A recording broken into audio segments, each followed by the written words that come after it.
принадлежности, масичка и шалдета ще бъдат бонус за гостите. На плажа Черноморец Централен миналата година пакетът е бил 28 лева. 5 евро ще бъде чадъра и останалите 13 евро ще бъдат за по 6,50 ще бъде шезлонг. Шалдето е подарък.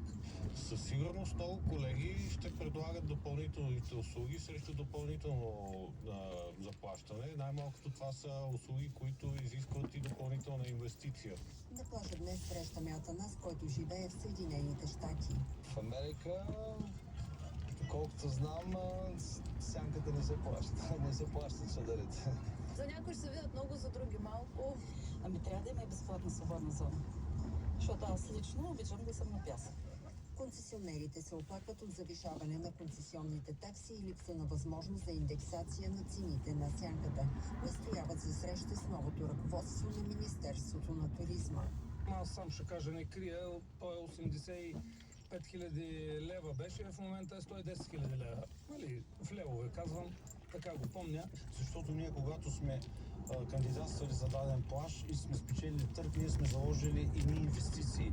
Тези инвестиции тогава са били в цени лева, сега са в евро. За новините на Нова, Цеца Алексова. Днес и утре Батак отбеляза 150 години от Априлското въстание.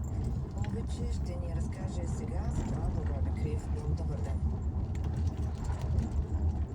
Здравейте! След 6-ти поклонение, който продължава и в този момент, в Батак започва отбелязването на 150 години от Априлското въстание. Градът, който пише най-драматичните моменти в българската история. Батак дава и най-много жертви в Априлското въстание. От около 7000 души население, живи остават 1200. Трагедията в Батак разтърсва цяла Европа. Белезите на жестокото клане по време на турското робство все още речат върху стените на старата църква Света Неделя, превърнала се в една от проблемите на града. И днес шествието поведоха най-малките, децата на Батак, стискайки в ръце иконата на светите баташки мъченици. А днес в църквата ще бъде отслужена вечерна литургия в памет на жертвите на Батак, които преди 15 години църквата провъзгласи за светци. По-късно ще и възпоменателната църква. Довери се на опита. Слушай новините на Нова в 12, 16, 19 и 23 часа по радио Нова Нюс.